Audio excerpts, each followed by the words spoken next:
Okay, so if you've been watching my last sort of 4 or 5 videos, you'll notice there has been some sound issues. I apologize for this. I really don't know what the problem is.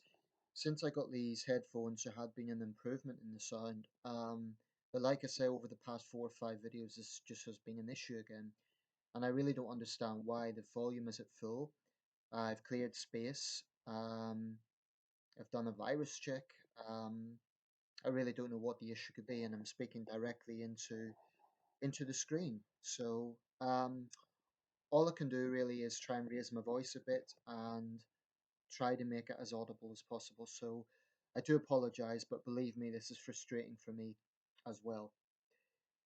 Okay, I want to talk about personal accountability, personal responsibility in political discourse. Recently, I made a video about Yvette Falarca, who was an organizer of the protest at Berkeley University. Um, it turns out that this woman has quite a dubious record.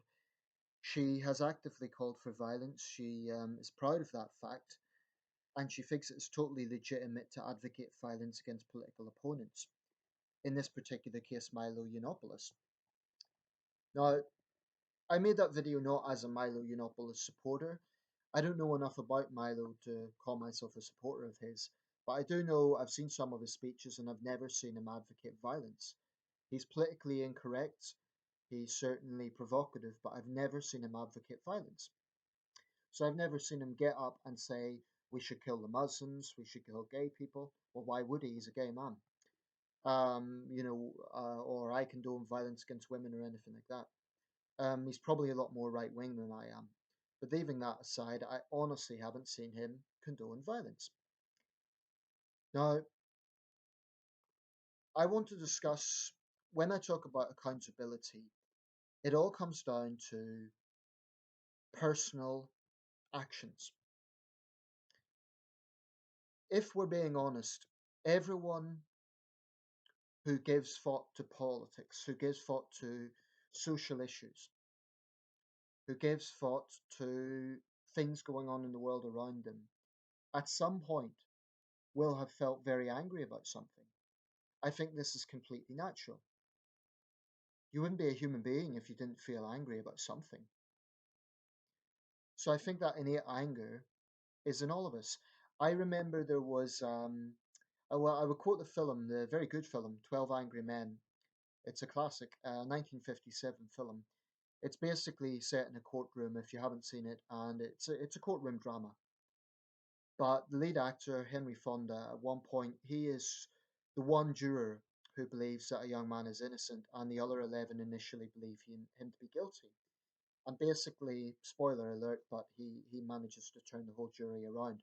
But anyway, there's one scene in that where one of the more hardline jurors, who really believes the kid is guilty, um, needs to be restrained because tensions are running high, and he says, "I'm going to kill him. I'm going to kill him," referring to Henry Fonda.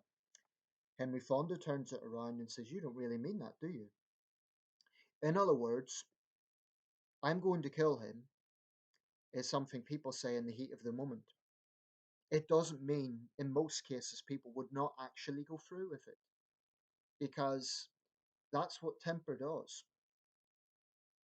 So the point I'm making is that there's a big difference between thinking something and acting on it. Now, why I believe people like Yvette Villarca really need to be scrutinized and held to account is she has no self control. This is someone who is using her anger and not using any self control whatsoever.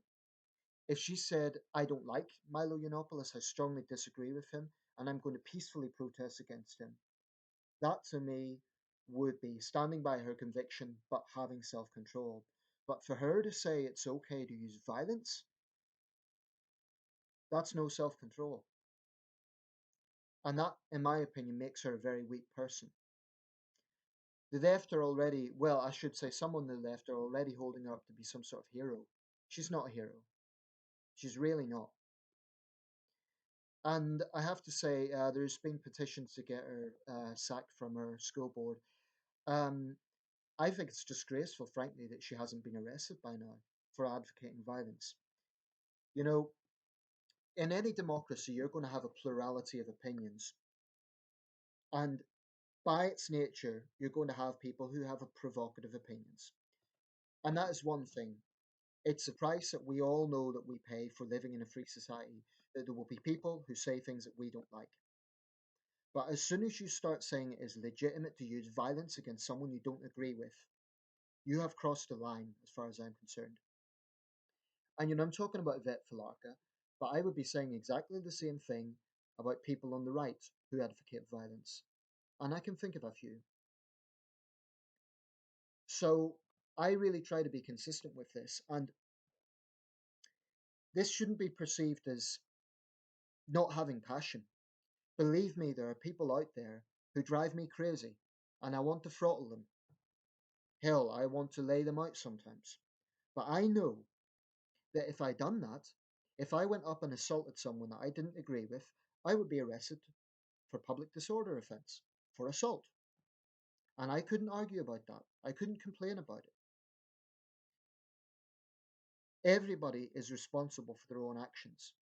And you cannot come up with some big, broader theory as to why you've done something.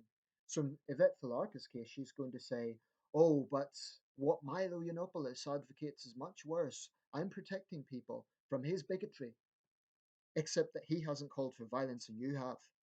That's the difference. So, in other words, no matter how strongly you feel about something, the second you start using violence or advocating violence, you become the extremist. And it doesn't matter how right or wrong your argument might be to begin with. You could have a very solid argument, but as soon as you start advocating violence, and this isn't, by the way, coming from a belief in pacifism. I'm not a pacifist. I believe it is justified to defend yourself. I believe it is justified in certain circumstances um, in geopolitics for aggression in terms of just war theory, and that's for another video. But when you advocate violence as a political tool, you become the extremist. That's why every political movement has to be self-aware. That's why, in my opinion, Black Lives Matter is failing. And if people think of just focusing on the left, that's not the case at all. I can think of certain gun advocates who I would class as extremists. Why? Because they believe in stockpiling weapons and violently intimidating anyone who disagrees with them. Same side, different side of the same coin. I'm consistent, whether it be left wing or right wing extremism. Whoever thinks that violence is the way to get across political discourse needs to be held accountable. In my opinion, someone like Yvette Filarca should at the very least be questioned by law enforcement. People will say, what about the First Amendment rights? Now, I'm not an expert on the US Constitution, but freedom of expression in most Western democracies isn't absolute. It's never been the case you could say what you want and not be held accountable. It's a case of being able to think what you want, but with opinions comes responsibility. Now, if I come out and make a video and say I hate an entire group of people, like a particular group based on their ethnicity, their religion, or their gender orientation, I couldn't then complain, oh, my free speech is being violated because people are criticizing me. People are responsible for their own words. And that's something that the likes of Yvette Falarkin need to bear in mind. I have no doubt if she was arrested, her and her supporters would be whinging about victimhood. Oh, it's because I don't know what her background is. I guess she's Chinese American. She'd probably whinge about that and say it's racism. I wouldn't put it past her because this is how the hard left think. Everything is about victimhood, and there's no responsibility whatsoever. Another thing that irritates me when we talk about responsibility is that some people get a free pass. I remember, actually, it was the Daily Mail, which was is actually a right-wing British newspaper, but they had a headline which was a bit pathetic, and the way they presented it was small woman takes on 6 foot white nationalist. So the way they're wording it is if as if The white nationalist is the aggressor. Now, don't get me wrong, I'm no fan of white nationalists at all. But in the end of the day, whoever initiates the violence is the person in the wrong. So the fact that she is a petite woman is irrelevant. You know, some of the most violent extremists in history have not been that physically intimidating. Physical appearance, physical size should be irrelevant. It really should.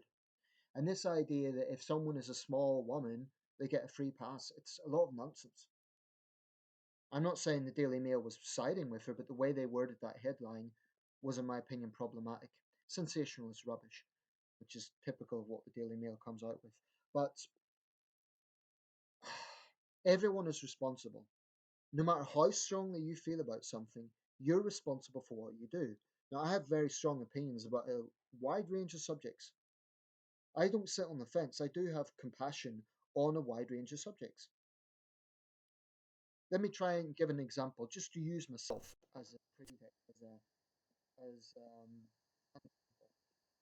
I detest Scottish nationalism. I think that I've made that fairly clear. Now, let's say I got a train and went up to Edinburgh and put a brick through the nearest SNP office. I couldn't complain if I got arrested because that would be an act of vandalism. I would be in the wrong. So everyone is responsible for their own actions. Being angry is human. That's normal. But acting on that anger in a way that is violent or is trying to forcefully silence someone else, that's when you cross the line. This is why I actually quite admire politicians, believe it or not, because people underestimate just how tough their skin has to be. You know, the amount of criticism they get and the amount of bullshit they see on the other side as well. If you're a politician, you're going to be someone who's motivated by passion about, social issues. But as a politician, you have to be responsible. That's not to say every politician is, but most politicians have a degree of diplomacy. Most, not all. And I sort of admire that because it must take an incredibly thick skin to do what they do. And I'm not saying I agree with them. I'm not saying, you know, that they shouldn't be criticized or anything like that. But everyone is responsible for how they go about their beliefs. I think it's completely legitimate organizing campaigns or even protests, provided that they're peaceful. Now, if Yvette Falarka had taken a bit of responsibility and said, I disagree with Milo Yiannopoulos, therefore I want to publicly debate him, that would be a completely different matter. What would she have against saying, I don't like this guy, therefore let me engage with him directly, let's just have a debate? But the fact that she has chosen to incite mob violence, to me indicates she's a coward. And even if she doesn't want to debate him directly, at least don't advocate violence. It's not complicated. So whatever argument she may have had, she's lost. And he has won. And that is true of any situation, whether it be left or right. The person who advocates violence and intolerance is the person who loses, morally speaking. Or not just morally speaking, practically speaking. If she thinks that the wider public is going to accept that behaviour, they won't. What's going to happen is a lot of people on the fence are now going to back Milo Yiannopoulos. And it's the same story with Black Lives Matter. They're too stubborn to realise that their counterproductive behaviour only polarizes people. And the irony of this is there may have been people who were actually sympathetic to them. I've been looking at the pages recently, and I'm seeing a lot of people who said, I used to support you. In other words, these people are their own worst enemies. I'm talking about political extremes. They become their own worst enemy by taking no responsibility, simply not caring. I have strong views, but I know that if I was a public figure, I would have a certain degree of responsibility. It doesn't mean being politically correct, it doesn't mean constantly self censoring, but it does mean taking a certain degree of responsibility. Now, like I say, it isn't just the right. I believe in large parts of his campaign, Trump took no responsibility, and I think that was pretty disgraceful for someone in his position. So, I call out both sides on this. I try to be consistent.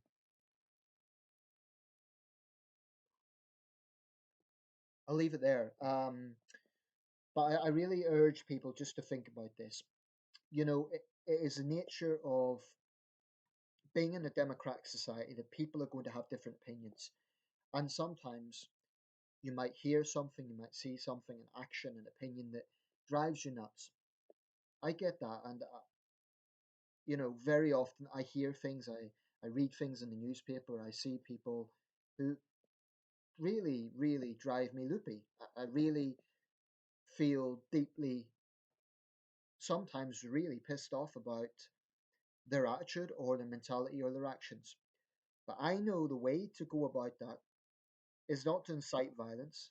One way is to express my opinions like this and to support counter causes.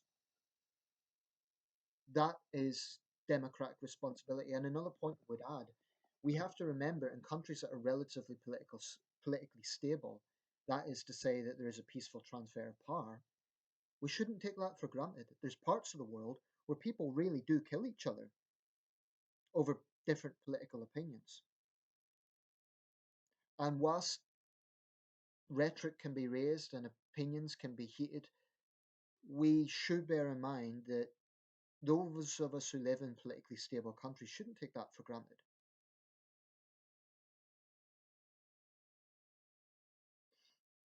Um, so I'll leave it there. But I think ultimately everyone has responsibility, and I include myself, by the way.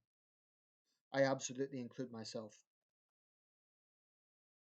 This isn't about not having passion. It's not about saying you can't have strong views, and it's not even saying you have to be overly polite to people or anything like that. But there is a certain accepted, mature way to behave. Reasonable adults who have any degree of self-control don't go out and assault someone simply for having a different opinion. If Yvette Villarca had any responsibility, and I know I keep going back to her, she's only one example. If she had any responsibility, she would either invite Milo Yiannopoulos to a public debate, she would ignore him, or she would organise a peaceful protest. And I'm not sure I would support that either because it would be better than what she did organise, but still, in my opinion, violating his First Amendment. So we'll leave it there. Let me know your thoughts. But ultimately, we all have responsibility, everyone. And no matter how angry you are, you have to constantly rein in on yourself. You have to. Believe me, I include myself in that. There's times I feel very, very angry and I feel like I could, lash out. But I always have that mentality to say, I can't do that because if I do that, then I'm the extremist. Let me know your thoughts.